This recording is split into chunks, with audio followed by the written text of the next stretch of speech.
from the first moment of that class, I really have been so captivated personally, emotionally, historically by the richness of these traditions. So I'm so excited about this day, and I'm excited about this conversation. I'm not going to take a lot of time introducing everyone in detail.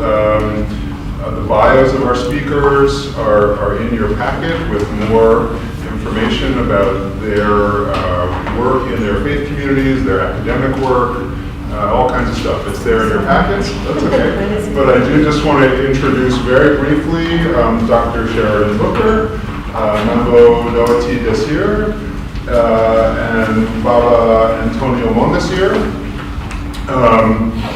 I'll just say, as with all of our panels, I've made an effort as best you can in a few speakers to capture some of the incredible diversity within the family of these, cousin religions, as Liza put it, in the world of the African diaspora. So it's just, and again, I've said this to you guys before. You're tired of hearing it, I suspect, but I'll say it one more time. I'm always reluctant to kind of put people in kind of rigid boxes as though anyone's perspective is just kind of determined by their, racial, ethnic, or national background or whatever. So I don't mean any of the following in a kind of fixed or rigid way, but it is important, given the kind of diversity within the African diaspora faith traditions, that Babalawo has roots in the Spanish Caribbean, in Puerto Rico personally, and in Cuba spiritually. Mambo Désir has roots in Haiti and in the Haitian Vodou. And Sheriden is African American herself, but with strong spiritual roots in Cuba as well, right? And Nigeria. That's true. Thank you for that reminder, right? That and Babalawo as well, I know, has close ties to colleagues in Nigeria. And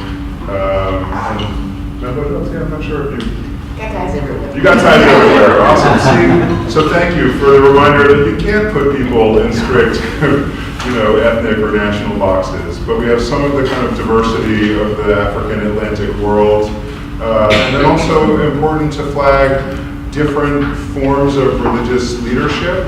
Babalawo is an Ifa priest, or Babalawo, which is, as has already pointed out, a kind of very distinctive form of priesthood within the Yoruba-derived African traditions.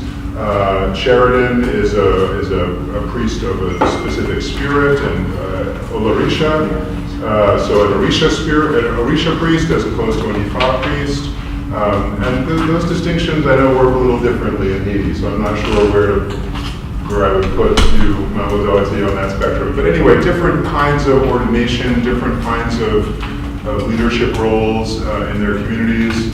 All three are also, social, cultural, and political activists, drawing on their faith traditions, to engage social issues today. And I'm going to just shut up now, and I want to hear them talk about all this stuff. Dòwòti, if you want to use the slides, maybe you can go first, or if not, Sheriden. I'm going to do what we do in ceremonies, which is like, really?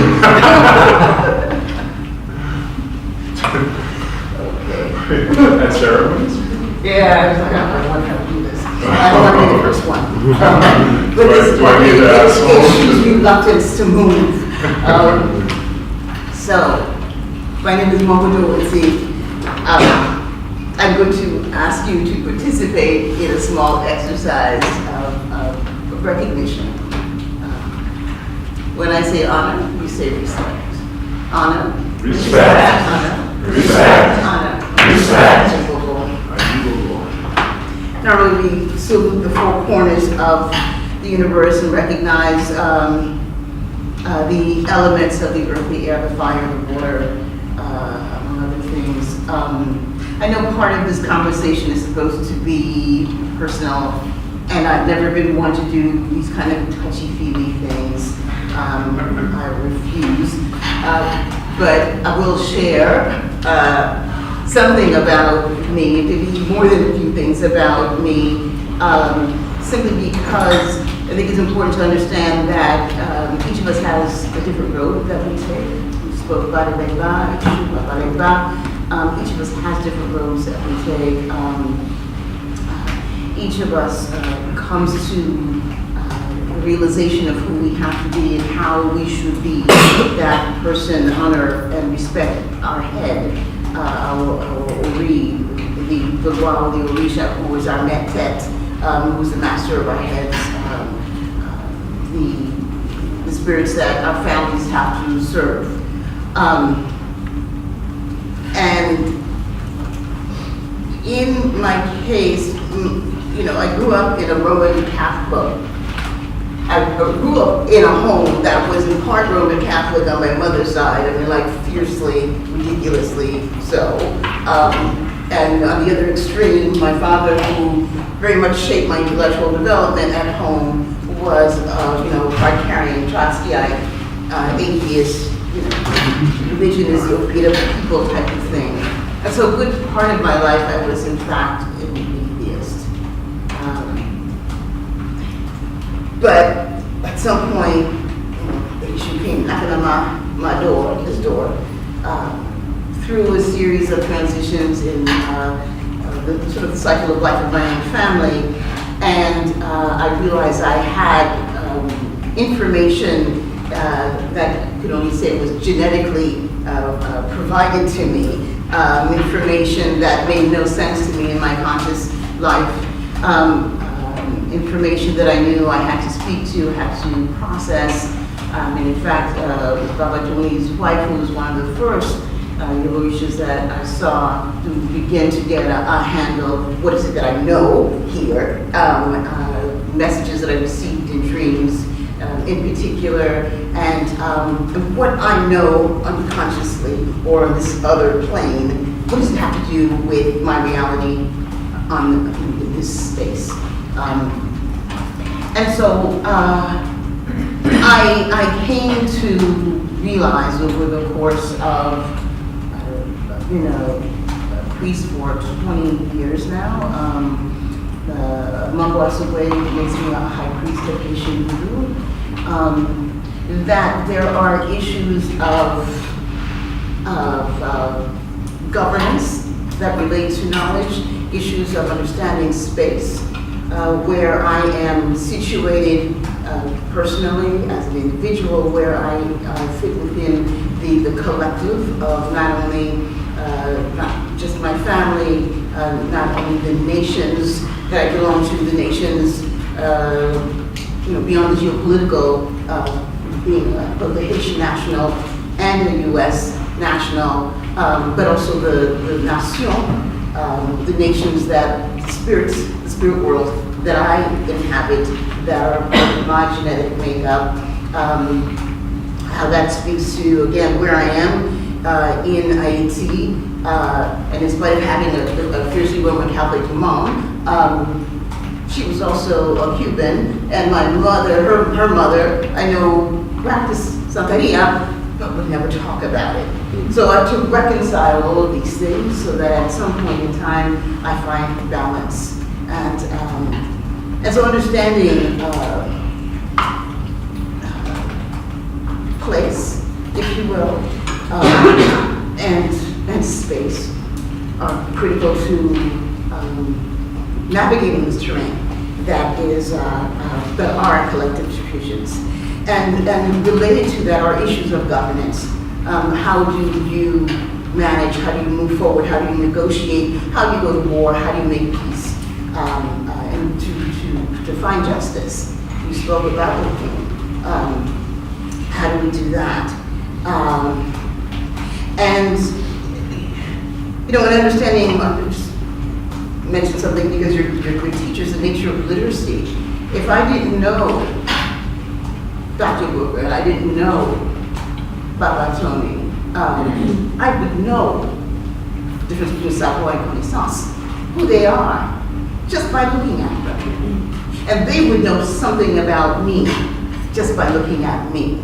Because we're all wearing little things that relate who we are in the world. We're all sharing something maybe you don't see that speaks to where we are situated, both on this plane and the other, in the world of the virtual space, of spirit space. And I hope in the course of this conversation, we will also come to realize how the issue of memory comes into place and how the role of the priest is to tap into that body of knowledge, to tap into that mnemonic space and bring it forward for the betterment, for the enrichment, for the empowerment, for the enhancement of our communities. I'm going to go through a quick PowerPoint presentation called The Geographies of Denial. Because Vodou doesn't believe in God, Deity. So for me, God is the geographer of denial, as we understand it in the Pima traditions.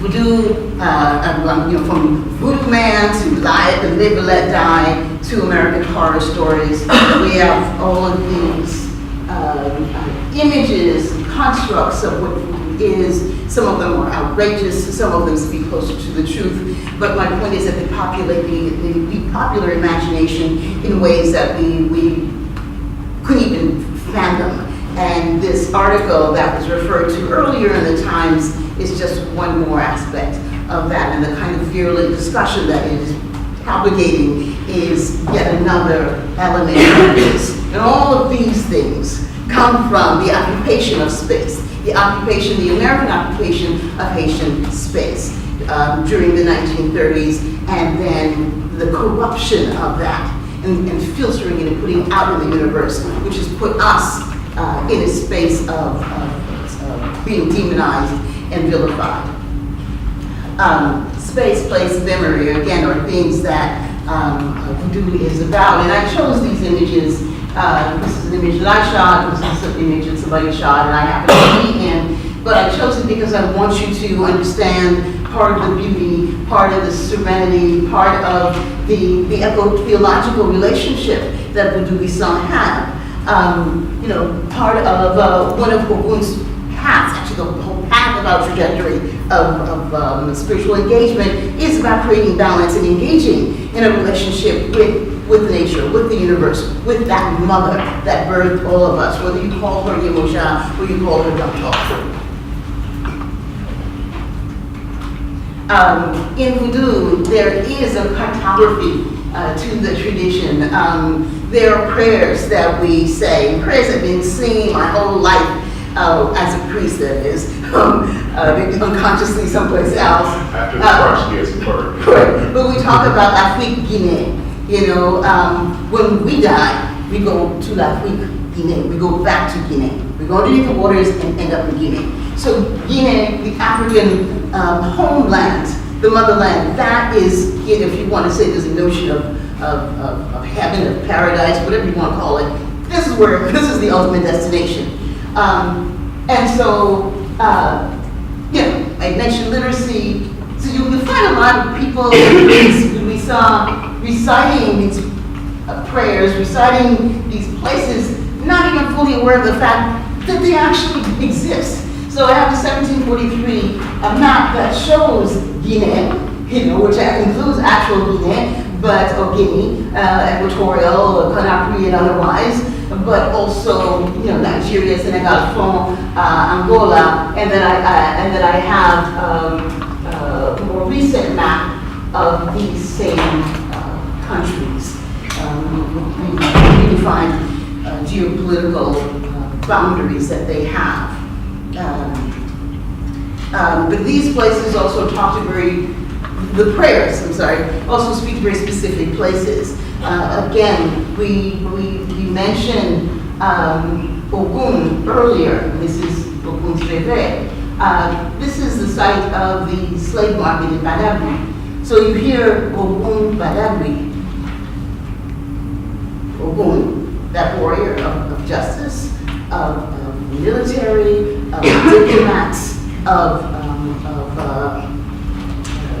activists, is physically based somewhere. That Ogun came from a place, this ancient city of Badagry in Nigeria, which was also the Dòwòti market, a slave market that deported millions of Africans to Europe and the Americas since 1502. Dòwòti is, ironically, also part of the name of Aiza. Aiza is a palm frond. Aiza is amongst the highest was, the most important was the one that speaks to healing. So from this place of epic tragedy in Badagry, we also have the possibility and the hope and the vision for wellness, for keeping ourselves together, for staying whole, for healing.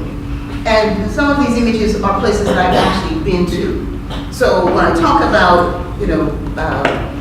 cartography of Vodou, it isn't just the fact that there's a map, there's a place that we refer to, but I have made it part of my personal journey to go to these places. Because the prayers speak about space. And I want to show that in using these two images. This was taken in Tanzania. This is right here in the United States, in Georgia. This supposedly after the end of enslavement, this the epoch of actually it's the Arab-Islamic slave trade. But you see how these two images are about what is happening to the body. The body is being contracted, the body is being manipulated, the body is being confined. And to the extent that this young man has this wooden log on top of his head, and his head is touching the ground, there are theological issues that come into play in terms of where is spirit, where does it reside in our heads? Where does it reside, rather? It is in our heads. And so if our heads are hitting the ground, if our heads our skulls are being compressed, particularly when we are children and our craniums have not fully formed and closed themselves, what does that do to our spirit? What does that do to how does that traumatize us? And how do we remember? And by remember, I don't just mean as a mnemonic exercise, but literally physically putting things back together again. So these are some of the issues that Vodou raises. There are sites, I call them the lieux de sonnet. I do a lot of work in postmodern human geography, and part of what I'm trying to do is sort of instantiate the canon, the theological and the theoretical constructs of Vodou into another arena, into another space. Because I don't want, I'm tired, frankly, of people thinking, it's that Vodou stuff. It's not stuff, because it is the foundation of much of the intellectual thought and the theological canon of the West, as well as other places. So lieu de sonnet is a counter to the idea of the lieu de mémoire. Well-known scholar Pierre Nora came up with this notion of places of memory, and I found, there are places of forgetting, there are places of the effacement of memory that exist for us. It does not exist in the European mind struct, and the mindset in two of these places. One, again, is in Badagry. You're looking inside of the well of atonement, the well of forgetting. Africans who were in this holding pen had to walk around the well several times, recite a certain incantation, and drink from the well. It was believed that tranquilizers were put in that well, because part of the incantation was to atone for being Africans and to make a commitment not to revolt on the ships that would be taking them away. This sculpture, which is very ish, is in Ouida. It marks where the L'arbre de Dòwòti, the tree of no return, stood. Again, that was a tree, stood for 400 years and got struck by lightning in the late 70s. So this monument was put there to remember it. but it was, again, another place of ritualized of effacement. Ndesone, by the way, is a term from Haitian Vodou that speaks to removing the residue of life, and to the extent that life speaks to memory from Africans. Again, this is new terminology that I'm coining and introducing into the canon. So, as imagery speaks to conflicting notions of God and the idea of spatial justice, because again, my conclusion is the way that Christianity and other Abrahamic traditions have been presented, written, it ends up being codified in the canons and the laws of our country. So we have the Code Noir that informs everything that we know, from Jim Crow to apartheid, to new visions of Jim Crow. Because the Code Noir intended to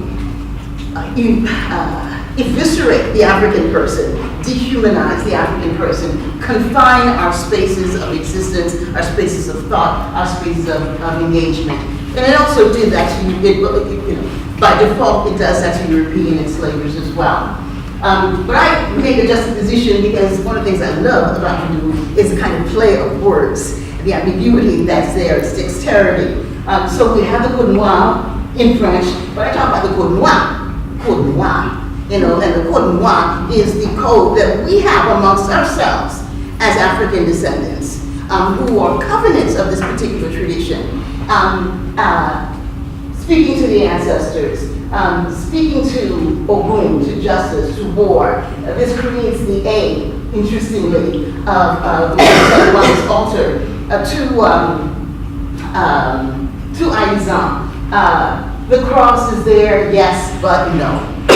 It isn't, I don't read it as a concession to Judeo-Christianity, but it's just a position, it's placement in front of this, what it's called? Chalice? Yes, but we actually burn, it's a three-legged stove, really, but it's a small one. Cauldron, yeah. But if you think about, can't see it. But you've seen the circle, this image, the Columba line, this circle, yes. This is in fact what we're looking at. We have a circle and we have a cross. Yes. So this is a manifestation of literacy, and it's important when you teach young people that don't assume, especially when you read this bullshit about, oh, they're so illiterate in these countries. No, you're illiterate because you don't understand what we know and what we read. And maybe we don't necessarily know how you articulate your histories, your situation, your place in the world, but we're real clear about what we're doing. All right. And there's other things going on here that we don't need to get into, but my point is, particularly between the petrol rights, the rights that are about justice, the rights that are about taking the things that were turned inside out and making them right again, making them upright, so that we are moon people. And not just people, but people with a history, with the knowledge, people who know where they came from and where they're going to. So in IT, we call people like us, moon, adults, but then we have T-moon, the little ones, the children. Because even though they're little, there is a sense of history, a sense of knowledge of place, of belonging, of a future, of a destiny, and clear knowledge of the past. So when they're limitedness, because of their age size, moon is also about wisdom. They've got a little bit of wisdom. We as the government supposedly have more. So that is part of the Code Noir, transmission of that knowledge. Okay, well, I'll stop here. This is the prayer of joy. The prayer of manifestation, the prayer of miracle, it's almost like prophecy. Joy is both the form, it's joy and form, joy in Mina, and they mean slightly different things, but within the context of this prayer, which we said at the beginning of all Haitian Vodou ceremonies, we are calling on those who came before us, and we are reciting specific places, spaces of our experience, emotions of betrayal, of love, a variety of things. It is a cartography that speaks to the kind of spatial justice we wish to reclaim, because the denier, the geographer of denial, again, God, as we have been instructed to embrace and believe it, has tried to take that away from us. This is the Dòwòti in Benin. This is the actual monument, okay? Yeah, it's also in Vodou, but this piece of concrete is meant to represent a place. It's like a three-dimensional veve, so that all the Africans who came across the Atlantic know to come back home, to return to Guinea. And that note, I thank you. Thank you.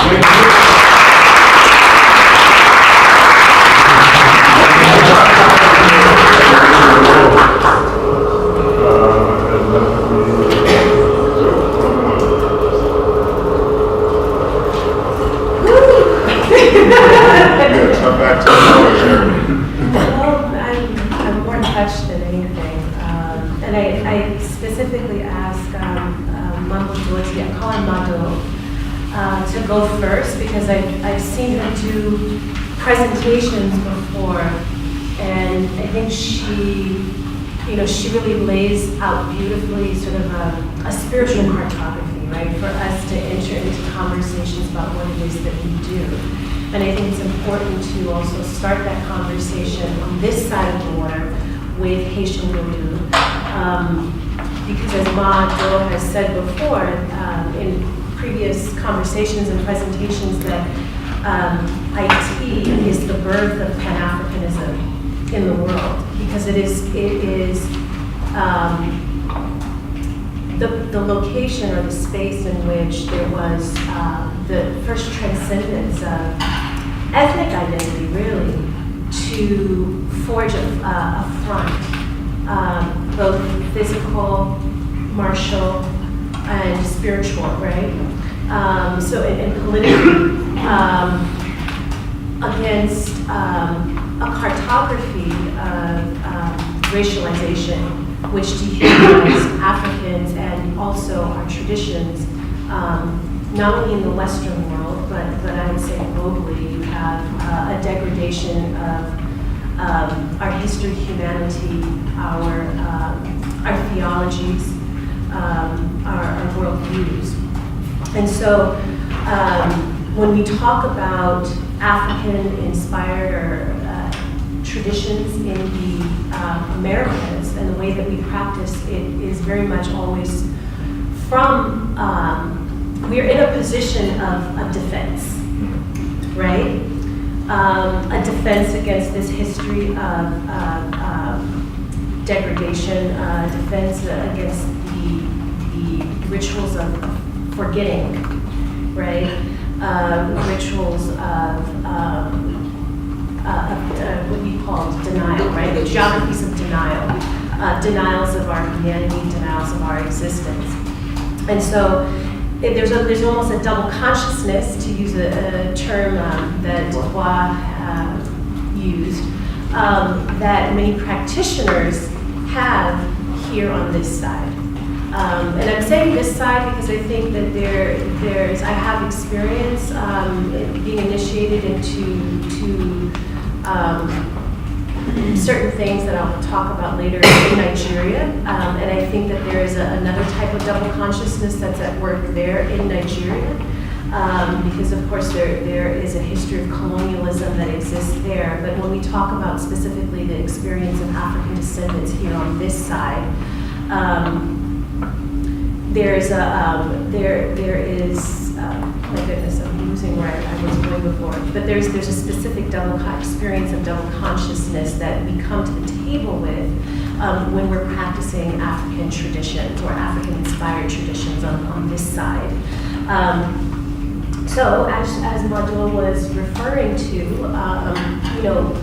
we come to these traditions to bring forth memory. We come to these traditions to understand place and space in a different way. For many of us, that is how especially when there's stories of conversion, or what my god sister, who's also a doctor as well, Dr. Lisa Beckman Roberts, she's at the University of Mississippi. She is an ethnomusicologist, but she talks about narratives of reversion. So what is it not just to come to something, but to come back to something, right? So we cross the Kalunga line when in Haitian Vodou, where they talking about we're going to Guinea, and there's the cross, right? So the cross has been resemanticized, not only in Haitian Vodou, but in I want to say in Palo Mayombe, which is a Congo-based tradition that is practiced in Cuba. And it's very much, in Cuba they talk about there's 3 doors to enter to Africa. So there's through Regla de Ocha, which is Santeria, commonly known as Santeria, but a lot of people in the community call it Regla de Ocho, which means the rule of Orisha. And then there's Abakwa, which is an all-male secret society, which came originally from the leopard society of Calabar. And Abakwa, A-B-A-K-U-A, which actually Abakwa is the name of a city in Cameroon. I think actually Bamenda, the original name of Bamenda is Abakwa, which is interesting because Abakwa comes from that region of the world where Nigeria and Cameroon border. And I'm not saying that the 2 words are actually cognates, that that they actually are referring to the same thing. But interestingly enough, the city has the same name as the religion in Cuba. But Abakwa, and then the 3rd door is Congo religions, which is Palo, and there are different sects of Palo. Palo just means stick because within the religion there's use of I want to say sticks. That's a very bad translation, but different trees. Yeah, trees. Elements of the trees and different plants, right? So in Palo, Kalunga is the spirit of the water, of the ocean. And the same thing, you cross Kalunga, she's sometimes known as Madre de Agua, Mother of Water. You cross Kalunga, the Kalunga line, the cross. You cross so that you cross Kalunga, you can cross Kalunga both physically, literally, like crossing the Atlantic Ocean, going back to Africa, but you also cross the Kalunga line because it's believed that it's underneath the water that you return to the spirit world, right? And I'm sort of veering off because Henry introduced me as a priest of Orisha, but I'm giving a context for talking about the I want to say the greater cluster of African diasporic religions that are practiced in Cuba, which is where I originally began my journey in Orisha. I was initiated here in New York, but I was living in Cuba as a student at the University of Matanzas in undergraduate school, and then I went back when I was doing my graduate research and was living there for some time. And then also in the course of my research, did some traveling in Brazil and Nigeria, and then ended up being initiated here, which I think was very important for me because, again, this was about remembering, putting back together family stories. And it was very important that when I was initiated, that my mother and my father were able to come and that I could greet them. Because in Orisha tradition, your mother and your father are the first Orisha, right? Because they are what birthed you into this world. So there's sort of, I want to say,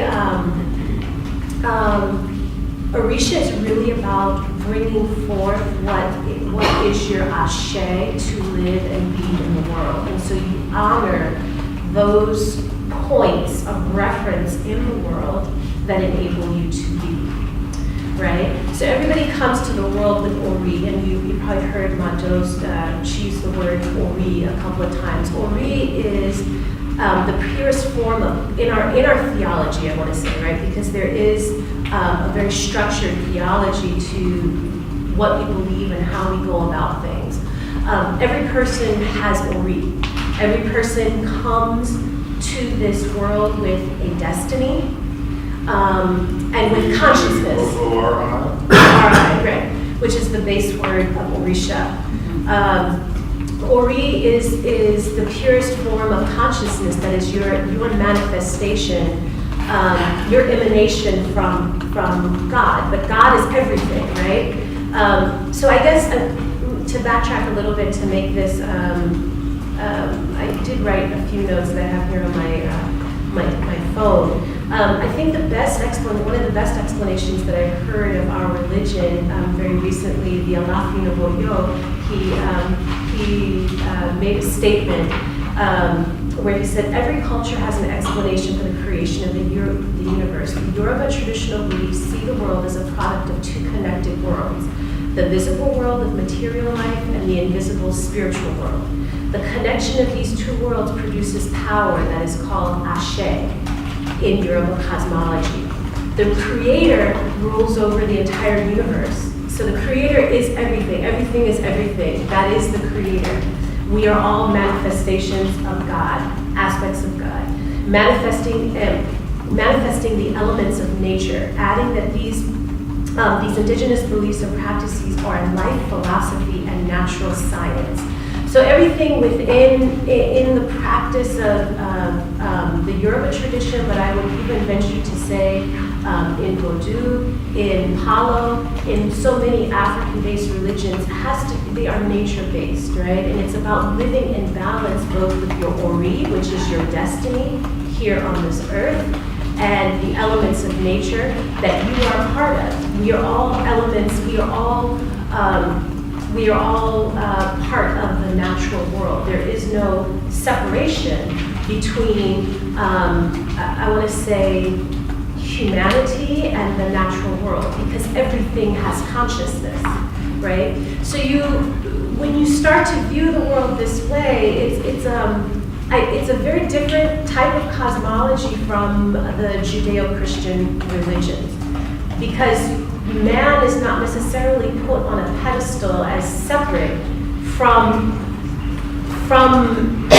the world, right? So even though I will use a really good example, even though there are some people that practice our tradition who are vegetarians by choice, the concept of being a vegetarian because you want to save an animal's life does not exist, because what says that the animal's life is more important than a vegetable or a plant's life? Everything has ashe. Everything has a life force and energy in it.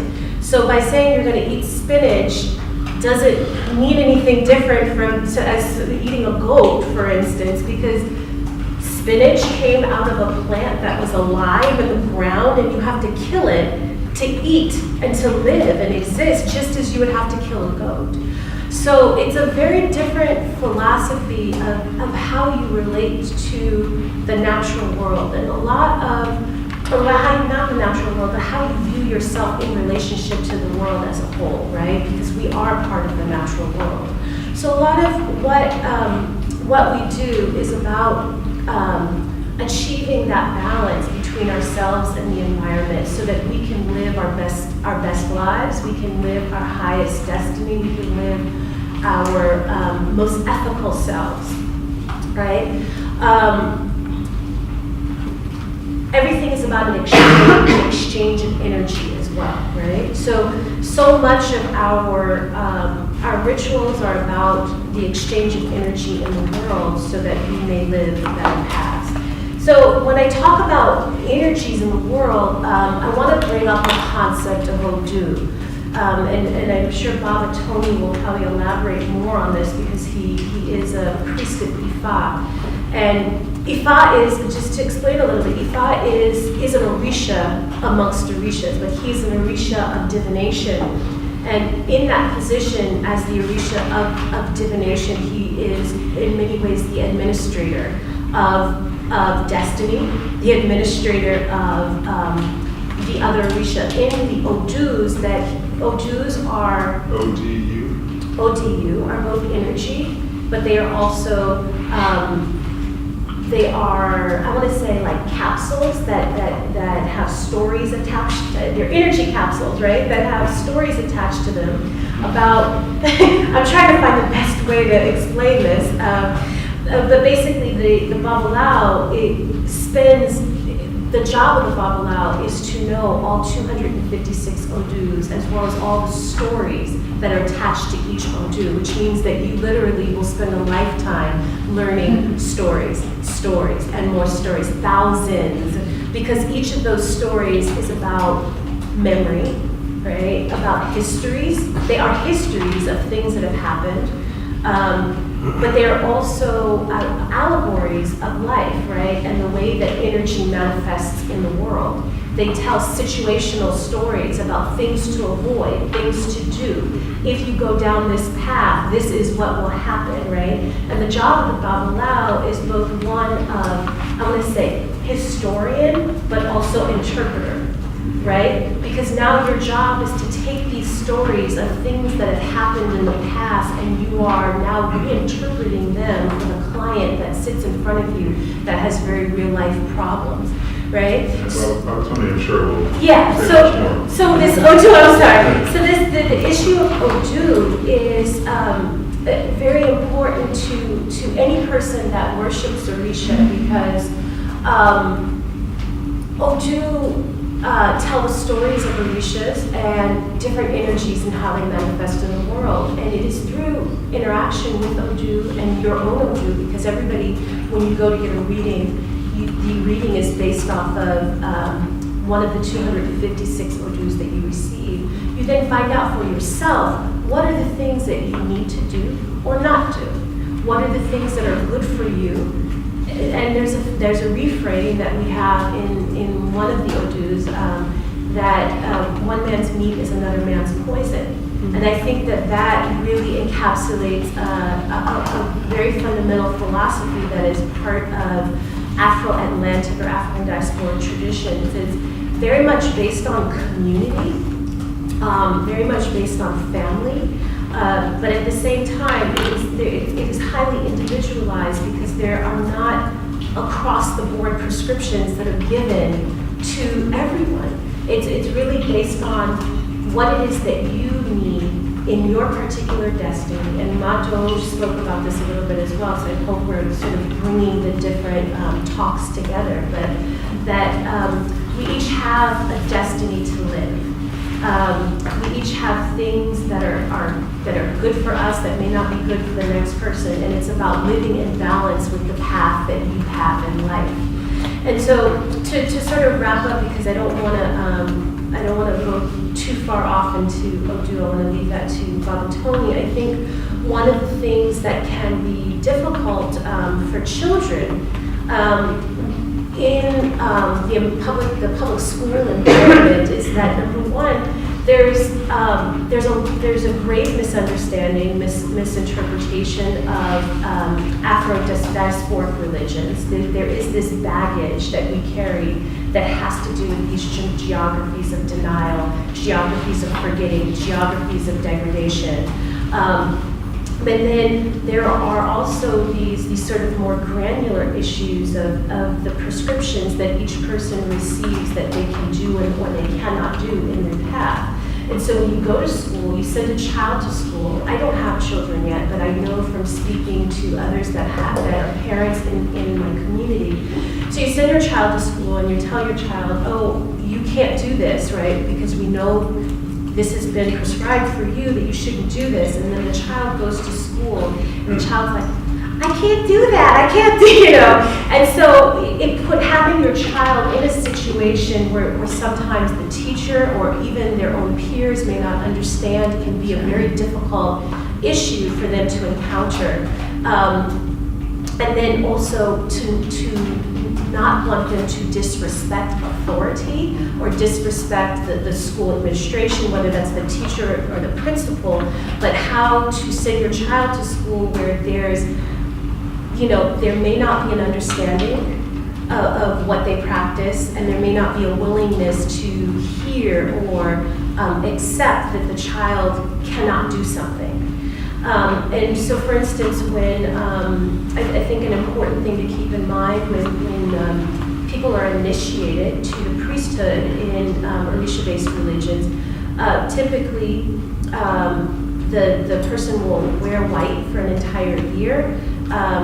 I don't know if Dr. McAllister might have covered this, but wearing white for an entire year, having their hair cut, and then they can't touch people. So even when you go to the supermarket, putting the money down on the counter rather than placing it in someone else's hands, because again, it's about this idea of the transference of energy. And when you're a new initiate, you close yourself off from those types of interactions or transference of energy with other people by not touching or by not handing things to other people who are not in your religious family. And so these are just all sort of scenarios of things that could pose problems, for children in a public school environment, or not just public school, just in school in general when they go, and or around crowds or around other youth. I don't know if I should keep going because it's probably 15 minutes, yeah? Maybe this might be a good point to, and then people can ask questions. Yeah.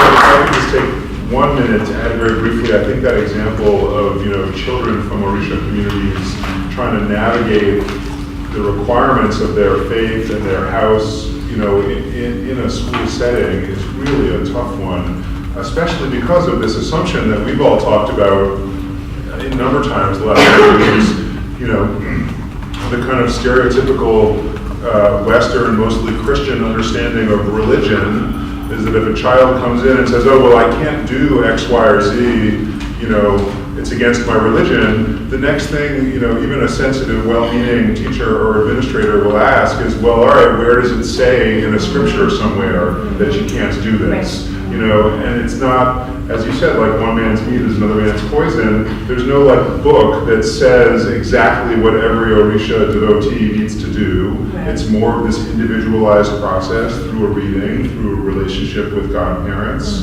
through a relationship with Orisha or Loa. And, try explaining all that to the principal, that's why I have to do this for the next year. No, it's not in a book that I can share with you. It's in this complicated process of engagement with my community and tradition. Right. That's a hard thing for a middle school kid to bring into class. Mm-hmm. Anyway, thank you for bringing that piece in. I really appreciate it. And Babalawo. Thank you. First I have to say, I'm glad to be here. Number two, priest work is right brain. This is a left brain forum, so I created an outline today. I'm going to try to stay on track, so bear with me. There's a lot to share. I created a theme with an acronym called ESCUTIL. ESCUTIL. ESCUTILAWR. Educating children successfully under today's interesting leadership. Are we ready? Educating children successfully under today's interesting leadership. Are we ready? That includes us here in the panel.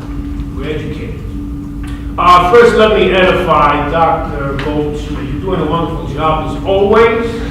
Thank you. You're doing a marathon job because all of you have been to how many religious institutions, and you're getting capsulized information that most don't get.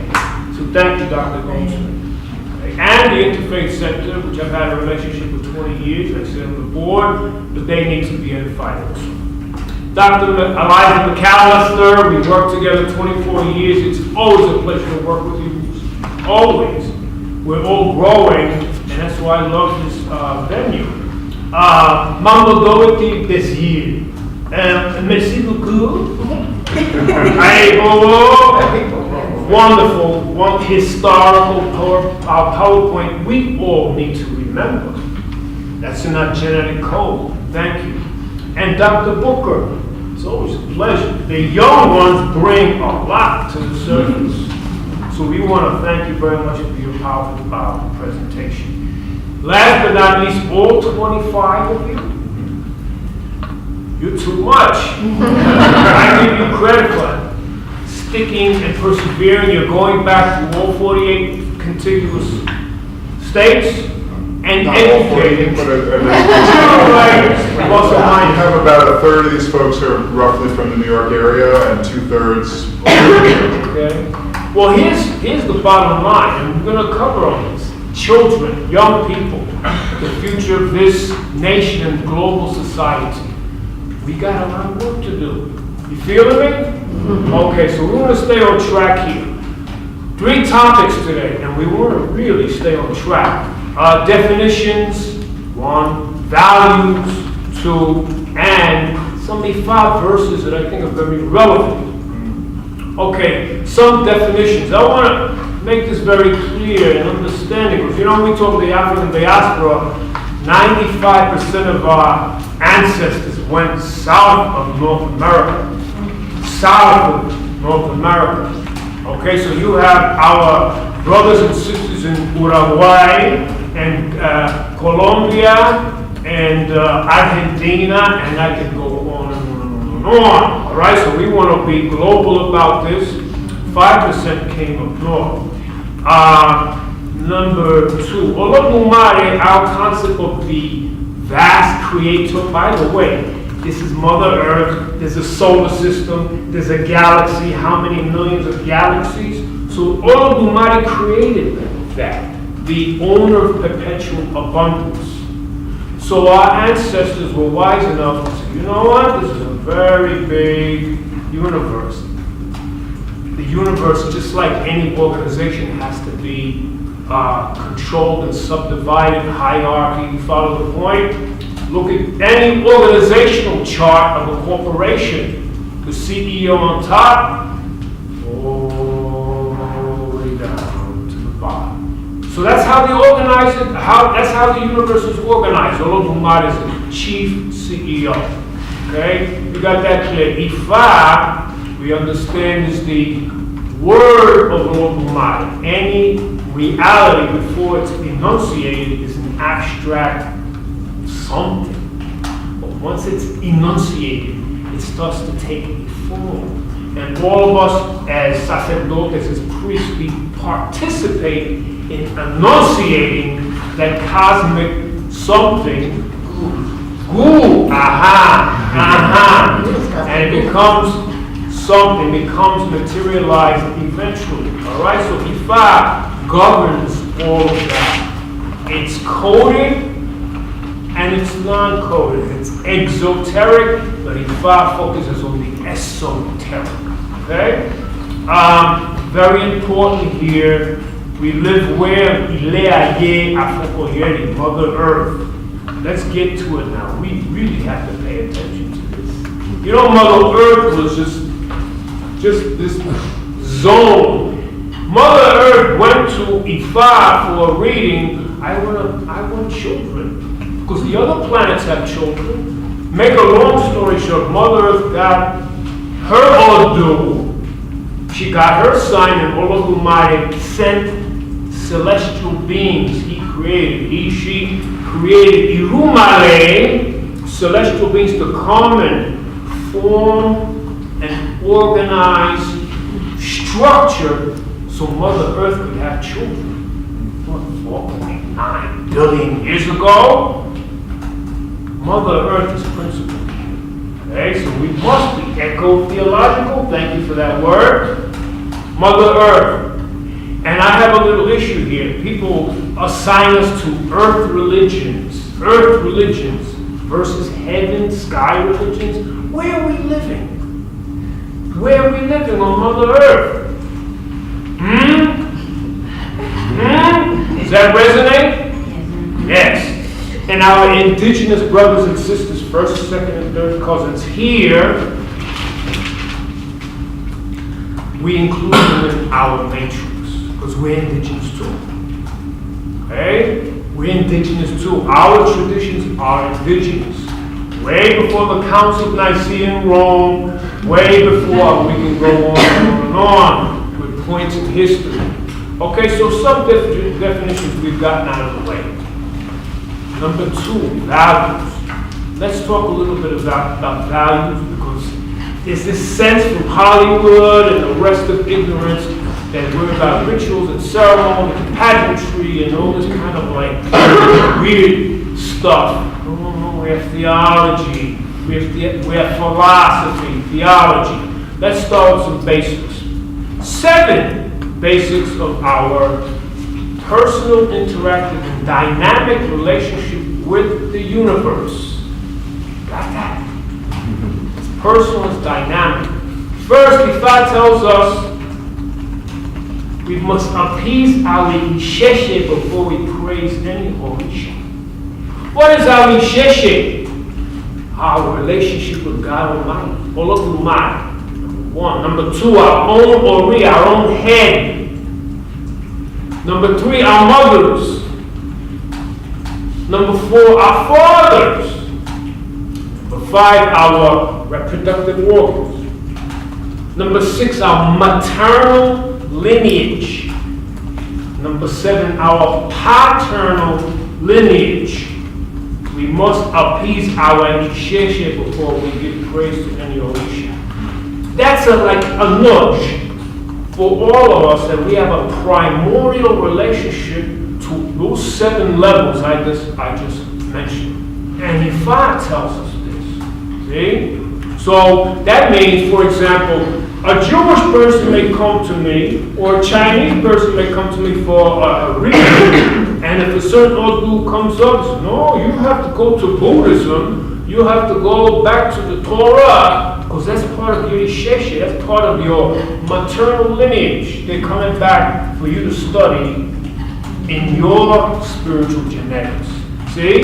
So Ifa is like this larger foundation to guide the human being to their destiny.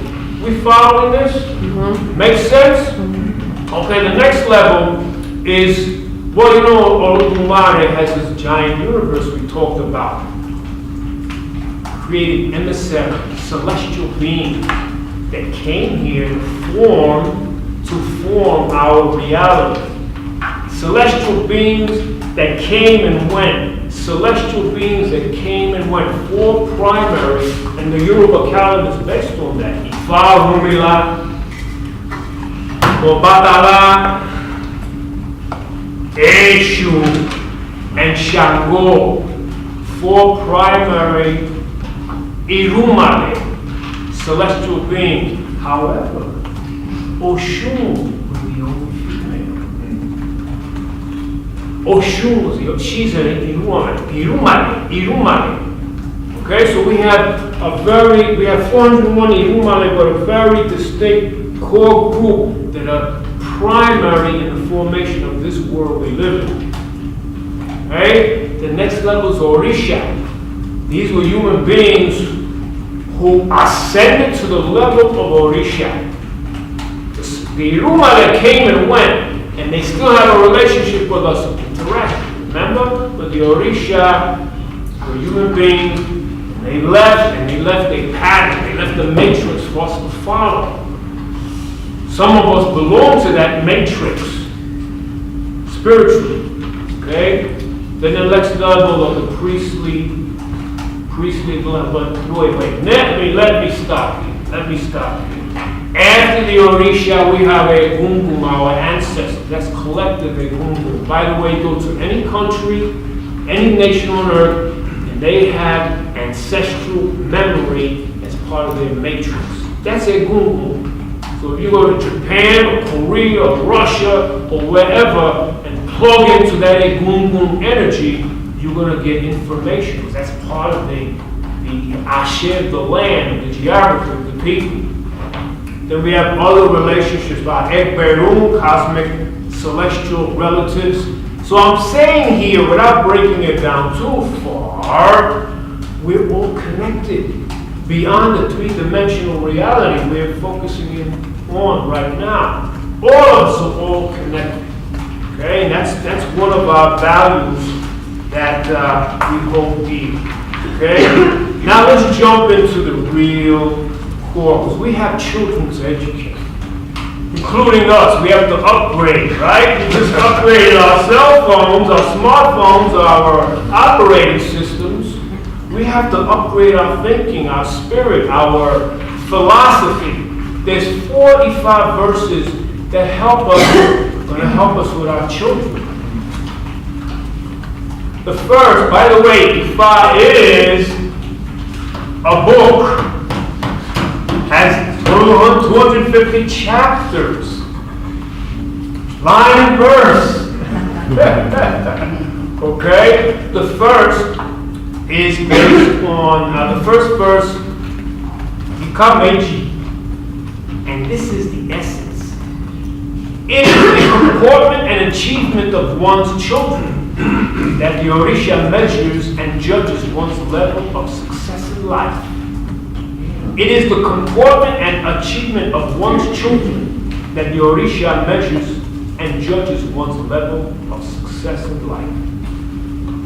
That includes us as teachers and educators. So if we want to be judged favorably, because if that's your destined role in this lifetime to be educators, when the time comes to go up in front of the Creator and you're judged, you want to get the nod of approval, that you're doing the best you can to educate for the next 7 generations. You thought, pleasing your principal was tough. High stakes testing, like that's some real high stakes testing there, Dòwòti. Doctor, that one, take that line. That's a good one. It's true. Okay, let's take ownership of that. It's leadership. Next 5 verse talks about patience. Does that resonate with anybody? As we look at our leadership, patience. Okay, your uncontrolled temper amounts to nothing to human beings. Patience is the father of long life and good health. Patience has to be studied like an academic subject. Okay? When I hear about the mother of all bombs and all this horrible current events of the day, come on, folks. We got to teach these young people and pass that on for 8 generations, 16 generations about patience. Okay? All right. By the way, the patience, the polarity value for patience is female. And the polarity value of a successful teaching is male.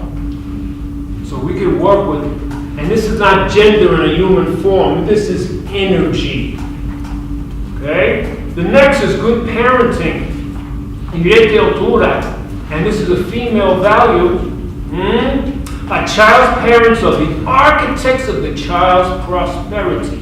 A child's parents are the architects of the child's prosperity.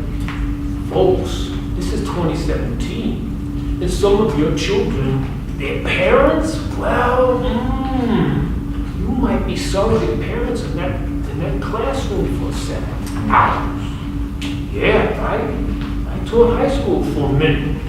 Okay, so you want to embrace that, and let's take the etymology of architects. I'm an engineer by training, so I like structure. Subway trains and railroad tracks and buildings. Architecture, you're creating metaphysical structures for these children as guidelines and guideposts for the future generations. So take that work, take that work seriously. The Masons use architectural language to describe the formation of brotherhoods. That's what they do. Masonry and Masons. So you're taking architectural language to form the future generations. Please take it seriously. We need help. Next, good neighbors from Irosumbai. Principle of give and take makes this world peaceful and habitable. The principles of give and take makes this world peaceful and habitable.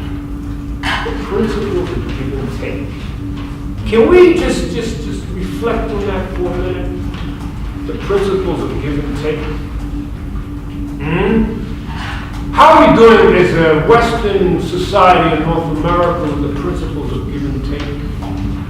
Do we need to teach our children to be a little more giving than taking? Aha! Yes, well. As a human species, are we parasitical? How much are we giving back to Mother Earth? My Hindu brothers and sisters say Bhumi. In Spanish, la madre tierra. You think Mother Earth is happy with us? Come on, let's talk real now. When I saw those two hens in the come on, we can't do that. We can't do that. So, without me getting mounted. By the way, el Babalawo no se monta, the Babalawo doesn't get possessed, but we feel energy. And there's a collective energy in this room right now, because all your echoes are right behind all of you. So, yes, talk. There's 7, 8, 6 generations that we have to prepare for a new earth. A new earth. I believe Mother Earth is also upgrading in our solar system, so our solar system could enter another part of the galaxy where the resonant frequency is higher. Can you dig what I'm saying? 60. Can you dig it? Capisci italiano?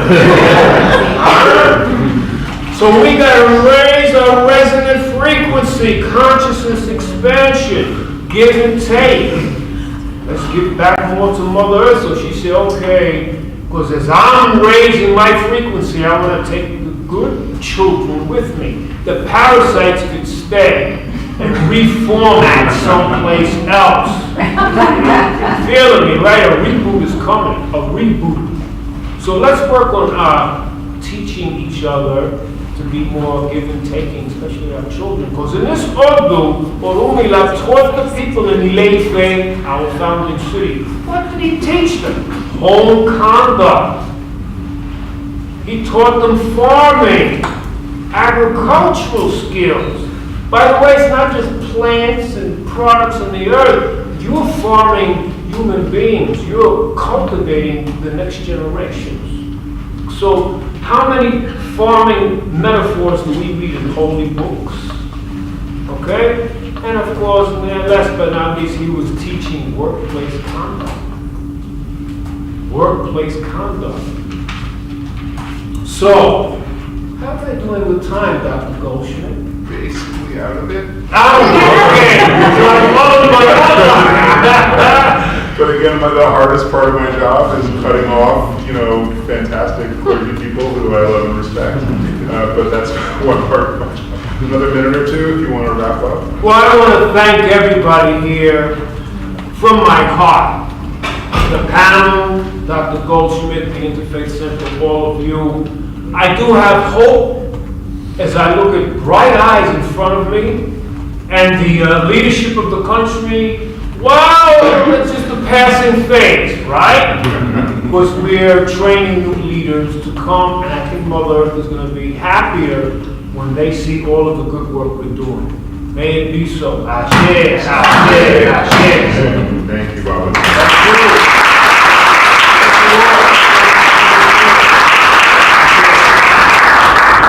So we have, maybe we'll stay like 5 minutes past, or we have at least 20 minutes, let's say, for questions. I won't take up a single one of those. Go ahead. Mary. Okay, so I feel part of our reason for being here is, I think, to encourage dialogue so that we can, be together on Earth in better ways. And I think there's still, in regards to your tradition from the other traditions, this sort of status question, which I think there are well-meaning people of other faith traditions who still see as part of their mission to I don't want to go so far as to eradicate, but to maybe, I don't know, overtake or like say these are better and this is a better way. So I feel like it's still, especially in the Caribbean, there's, people on mission. And that part of that mission, I mean, I believe that their primary goal is to help these areas of the world in which there's a lot of poverty and things like that. But I sense, I don't know, I've never been, but I sense that part of it is that still sort of that, colonial attitude. And so I just wonder, as educators, how can we help with that? Do you feel my question? Oh, yeah. We've been living our lives decolonized. Yeah. May I approach Yes, that? Okay. The mission is economic. Mm-hmm. As my elders in Nigeria, yes, I have a spiritual connection. My ordination in Ifa in Nigeria. I've heard elders say, yes, they came with the Bible. We had the land. Now we have the Bible and they have the land. When I was in Nigeria for my ordination, I was amazed at the impact of Christianity and Islam. On a Sunday, I heard Islamic prayers blaring and Christian prayers blaring, and the indigenous faith is fighting to survive. And throughout Latin America, we see evangelization. It's economic, my dear. It really is. The game is economic. We can talk political, but economic. Let's focus on Mother Earth and the indigenous religions and faith that have a reverence for Mother Earth and a love for all humanity without judging. And if we get past all the political machinations and very crafty ways to demonize us, to marginalize us, when you really see what's going on, you can teach our children better. Because where do you teach? I teach at a Catholic high school. Okay, I was a Roman Catholic for years. Where? In Wisconsin. Wisconsin. So, do you have the names of the indigenous people of your area? I see. Can you teach your students about the people that have lived in that area for thousands of years? Not See? well. Not But very that's a start, because they had value. They had a connection with the Creator, and they didn't pollute, and they didn't bomb, and they didn't, and so forth. Do you follow the bouncing ball? I think that'll help us all. Let's remember, who was here for 10,000 years and didn't screw the place up? Oh, I'm from the Bronx. Please forgive the flowers.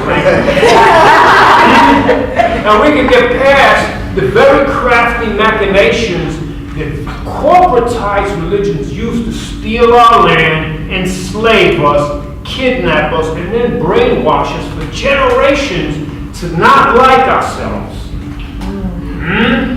Can I put this to Manbo, Dòwòti, and Sheriden as well? Like, any other thoughts on specifically how to present African diaspora religions to students against this backdrop? For myself,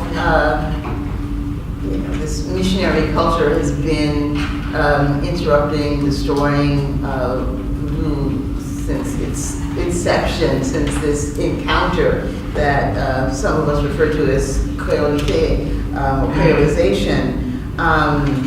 But it has continued well into the 21st century. The most classic example of it is what we saw happening, the most blatant example of it in recent memory was some of the events that took place in Haiti during the earthquake, where Afrophobia, that's a real word. You know what Afro is, relating to people of African descent, cultural people, and phobia, that fear of our cultures, our sensibilities, that results in violence, and sometimes that violence is physical, towards our actual person. It manifests itself juridically, it manifests itself intellectually. When I spoke of spatial justice and the contraction of our physical spaces, that it's also our metaphysical and our intellectual spaces and the theft of our resources. Actually, whatever spaces we occupy, it's taken away. And I think children need to be taught that they actually have rights. They have rights. They have rights to education and culture and economic dignity. And in fact, there is a UN Convention for the Rights of the Child. So inculcating this construct of human rights for children is part of the educational process. It's part of your pedagogy is an essential thing. Because part of what happens is with this degradation and the erosion of space is a loss of cultural pride and this kind of deficit that we go walking around like with, I don't see myself, I don't exist, I don't matter, my history isn't present in the history books, or there's like, I don't know, an entire book on US history, maybe there's 3 sentences, if we're lucky, that have to do with the history of African descendants, or sort of what I would like to refer to as state recidivism, which is the idea of recidivism, doing harm, criminal activity, Afrophobia, missionary behavior, or evangelism, all of this kind of stuff that speaks to manifestations of structural racism, institutionalized racism, is a manifestation of the state and how it continues to undermine the existence of indigenous and African descendant people, how all of its agents, its structures are put in place to erase our memory, to negate our sense of self, to efface our sense of place and relevance in the world. And so as educators, I would encourage you to be constantly mindful of the fact that you are handling these young minds between, I guess, K and 12. It's not until we get to college, if those of us who get to college are able to read books, are able to be exposed to our cultures, our histories, whether they're from Cuba, Haiti, Brazil, and Angola, or Spain for that matter. We don't see ourselves. And to spend 12 years in an institution without seeing yourself, without understanding your contribution to world patrimony is a devastating thing. It's not that it's too late by the time you take your GREs and you get into college, but there's a whole lot of damage that has been done to the spirit, to the mind of a person during that time. If none of you makes the effort, if our educators, our schools, our educational institutions do not make the effort to bring something into the classroom that acknowledges the importance of that child's culture, history, and peoples. Just to add to what Mondesire and Tony were saying, it's definitely something that we feel. I remember the first time I went to Brazil in 2003. There was a huge church of God in Christ. Like when you get off of at the bus station going into Salvador. And actually that was my first time in Brazil. Well, it was my first time in Salvador, I'm sorry. Anyways, but I remember just being really struck by that because it's a growing movement in Brazil. Over the years, you've heard progressively worse stories of evangelical Christians attacking practitioners. So it has gotten violent and physical. And it's not just about, the economic part is there as well, of course, and I completely agree with Tony. It starts to take on these other manifestations, right? It becomes a beast of its own. And because it's not challenged in our educational discourse, this idea of Christian superiority, it then evolves into this juggernaut, right? And you see also problems with this in Nigeria as well, evangelical churches And there's an economic base to it, both on a macro level, but on a micro level, because as people are being further pushed out by there's an economic problem in Nigeria with the discovery of oil, right? And now 90% of the federal government's, of Nigeria, the federal government's revenue is not coming from taxes. It's coming from money that's siphoned off of the oil industry. You now have a government that functions that does not have a social contract with its people as it does here. The government is beholden to us here because So we we pay pay- taxes. Well, no, I know, like originally, right? That we pay And taxes ideally, here. we'll get back to that. Right, we'll get back to it. Right. We pay taxes here, but in Nigeria, taxes don't mean anything. Having people that vote for you doesn't mean anything, right? And so as you see this, and it has to do with the introduction of oil and the fact that the majority of those who have contracts for oil in Nigeria are American or foreign countries that bring in foreign workers who are being paid very well in gated communities. And as you've seen the destruction, the total and utter destruction of manufacturing industries that used to employ millions of people in Nigeria. So now you have millions of people who might have 6-person families who now have no income. You have a state of desperation that exists, and then you have the evangelical churches that come in that promise a certain something, including a modernity that people are yearning for, that they see via in TV videos, right? And now YouTube and all kinds of stuff. So there are all of these factors that are then functioning now on a micro level within the home, right? That then lead people to stray away from traditions that have been, or cultural foundations that are important within their communities or their families, because they're seeking a solution to something that they have no solution to. So I want to bring the question back also in the classroom, and I don't want to sound like a Trotskyite, right? I think part of it is also it's not so much about us having to explain ourselves, but us, when I say us Americans, right, in our American public school system, us having to examine our fundamental values around capitalism.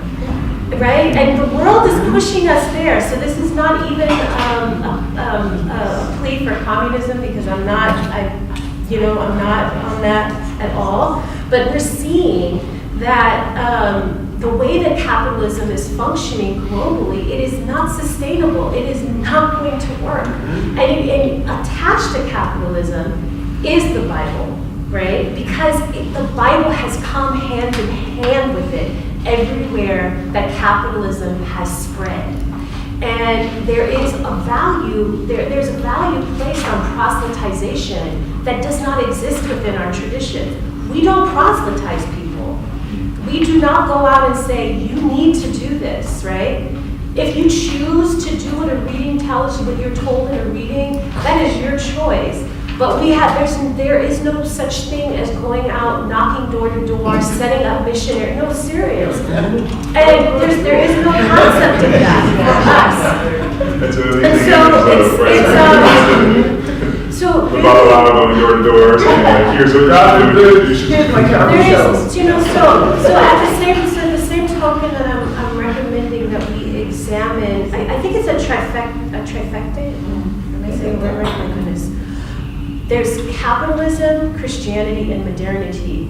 Those three concepts have gone hand in hand. And the concept of modernity and the concept of being civilized, which is a modern construct, is very much attached to the spread of Christianity, because that was what part of the Code Law was attached to. Yeah. The Bartolomé de las Casas, right, when he issued his decree from the Catholic Church, saying that all slaves had to be converted to Christianity as they passed over into the New World, and that it was now okay because the Native Americans were dying off under this nascent form of capitalism, because this is about labor. right? I want to connect it, right? The evangelical churches and what has happened in Nigeria with the oil industry, the destruction of a very basic like manufacturing industrial jobs that used to exist that were booming in the 80s, that are factories that are just lying dead. This is all related, and so if we want to do something in our classrooms, we need to teach children early on to sort of question some of these very basic things that seemingly have nothing to do with religion, but have everything to do with the proselytizing ideas and the way that they're being spread in virulent ways. It's not to say that there's anything wrong with Christianity, but what's wrong is when that now becomes attached to guns, it's now attached to physically attacking people, at the same time that you're espousing this idea of moral superiority. Can I just add very briefly, super briefly, I really just love the kind of broad range of issues that came in response to a question about how to effectively teach religion, and it's a real great example of how you can't teach about religion effectively if you divorce it from all of the much larger socioeconomic, political contexts. And I would just put that to everyone as a challenge, not just for teaching about African diaspora faiths, but in all your teaching on religion. If you just kind of like pull out the doctrines of a tradition outside of this whole world of religious and socioeconomic life as it's woven together, right? So this is, I think, a deep challenge that's been like the gauntlet is down for teaching religion with all of these broader issues in mind. May I add a statement here? I want to Dòwòti, we have officially 1 more minute. It's actually a contribution. It's a contribution. The doctrine of discovery, the papal bulls, will be a helpful resource to understand the Bible. That's it. I think I just want to echo something that Babalawo said, but what's interesting is I teach in the Native community. The majority of my students are Native. It's interesting because the way people speak about Native people, it's very important to understand that Native people are still here. Yes. Right? Yes. And the fact that there's this problem of coevalence, that it's always relegated to the past. I mean, it's interesting, like in New York City, for example, this is the city with the most Native Americans of any other city. There's 11 tribes in New York State, right? And I think it's very, very important to recognize that when we exclude indigenous people, it's like, I give the analogy, it's like teaching about religion in South Africa without including Africans. Because the reality, that's the reality. I mean, and it's something that, where I live in New Mexico, it's something that's real, right? And I like the idea of geography of denial, geography of denigration, because I see that with respect to how these indigenous religions are often viewed. All you have to do is just go to the Museum of Natural History and you see Native displays that look like dioramas, like the same dioramas for like animals. Right? And I just wanted to echo that because I think it's easy to talk about Native religions. You mentioned like, oh, the people who lived here before, right? But the reality is, often we always relegate it to the past. Right? And it kind of denies the fact that people are still here. Thank you. Thank you for sharing. Yeah, hi. I think Jesus is probably at the center of a lot of people's like their mindset in terms of being on the right team, so to speak. I don't know how to put it, as if Jesus would advocate for this group versus that, and in terms of not, we have to consider when we're talking about trying to reach out to people who have the minds of the colonizers to speak their language. Now, he said something about Mary and Yemaya, was it Yemaya? Some kind of correlation how the saints. Oh, no, it's me. It's me. Both of them. That's what. Liza was talking about. And also Yemaya. Okay. But Jesus, where does he fit on their? That's a big one. Yeah. Because it's as though, some people will do whatever they could do in the name of Jesus. But if you're talking about respecting someone else's religious background and Jesus not in the picture, they don't see it as valid. Are there Noah or Isha that walk together with Jesus? No, not Vodou. But on the other hand, there's a couple of things that happen. Well, there's no walk that I know of that is equated with the historical figure Jesus. There are Ugam and Manbo who say that Jesus was an Ugam. He was an Ugam, was a priest. Yes. But we also, many of us, understand that historical figure as not being an individual, but the compilation of various individuals with traits, with values, with a vision that speak to important elements of Vodou.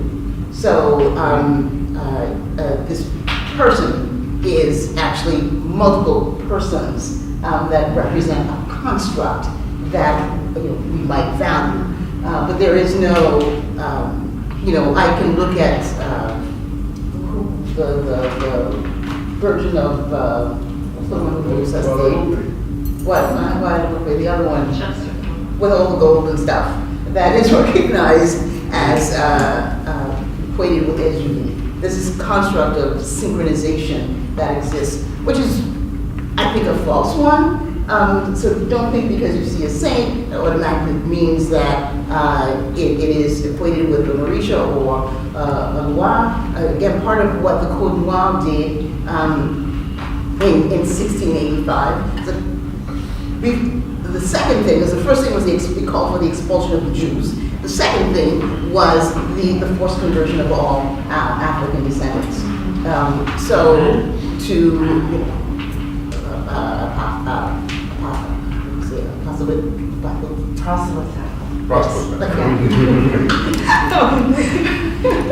That's what it calls for. So, in order to survive, and you see this within the structure of the Priya-Jo, the Priya-Guinée, it isn't necessarily that let's all embrace Jesus and the version and this one and that one, but it's like, if we don't conform to this construct of thinking of being, existing in the world, we're not going to be around to do anything.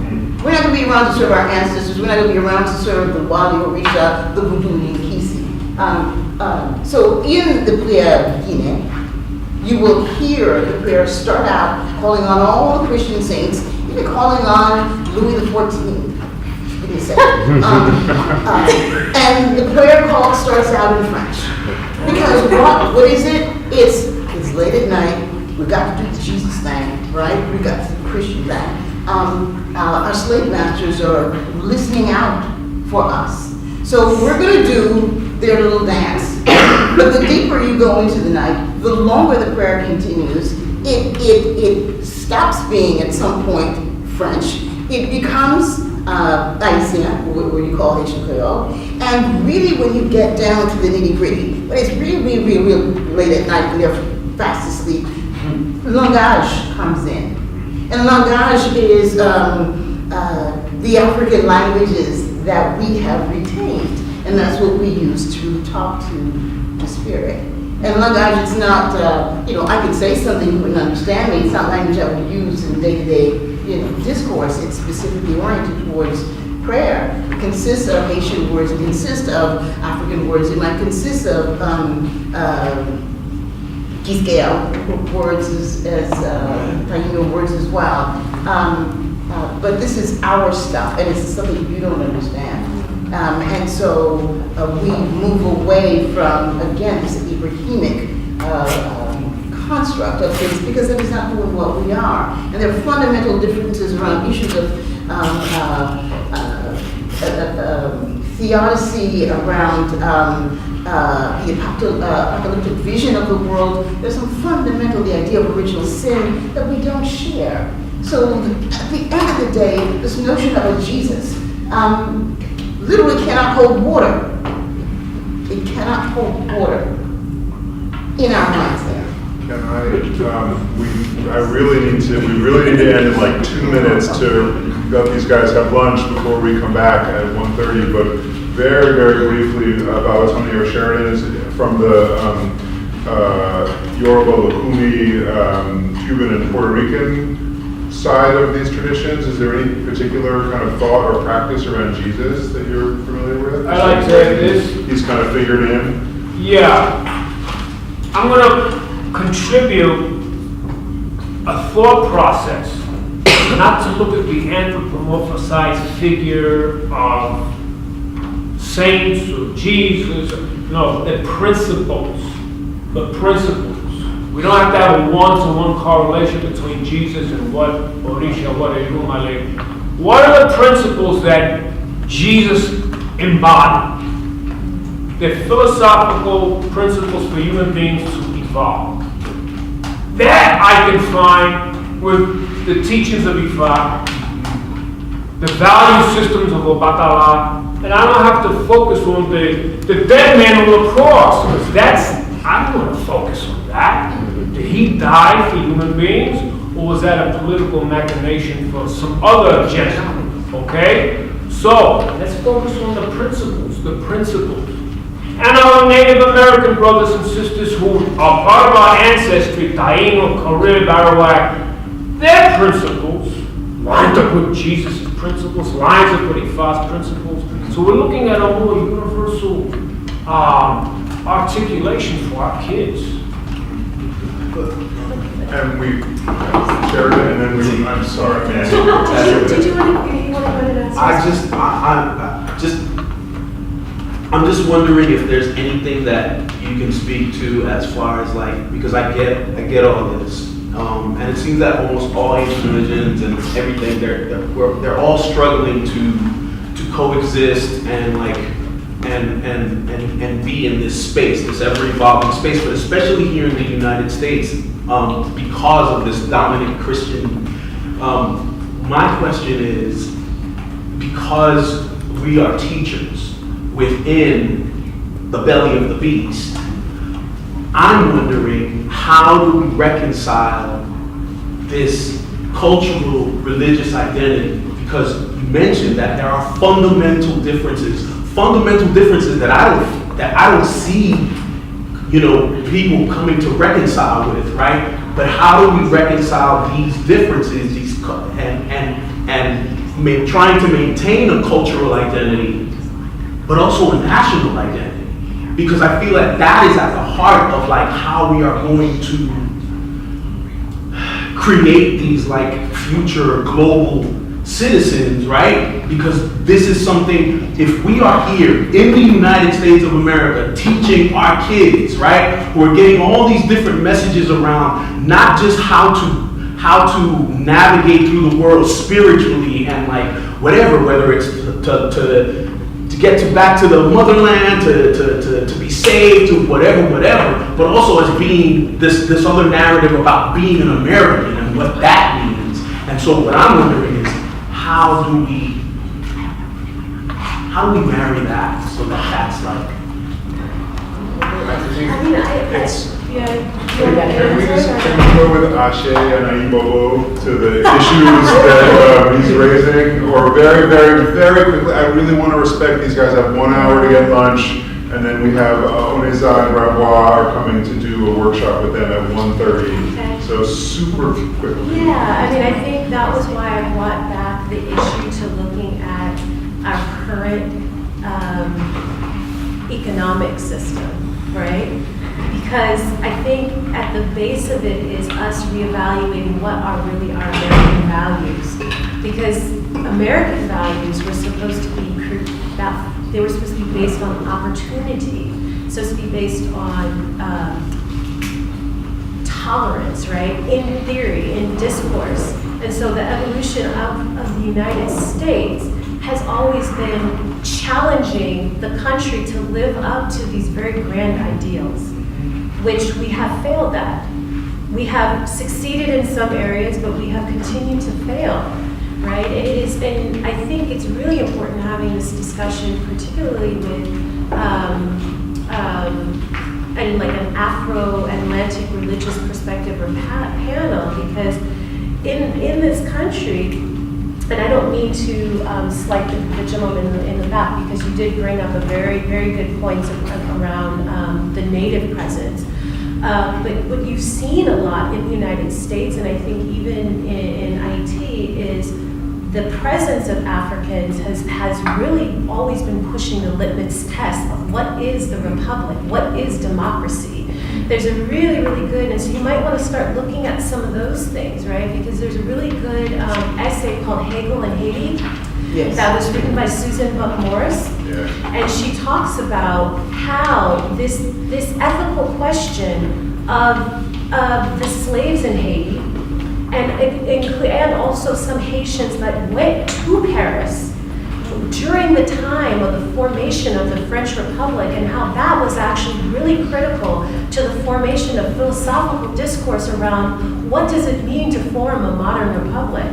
And so to come back to those issues in your examination of what does it mean to be American, instead of so much looking at what it is that we do, but really turning the mirror the other way and asking, what does it mean to be American? What are the values that fundamentally underpin Americanness? I don't know if that, I'm trying to Sure, I got really. it. Now that we have Hegel on the table. We should close it.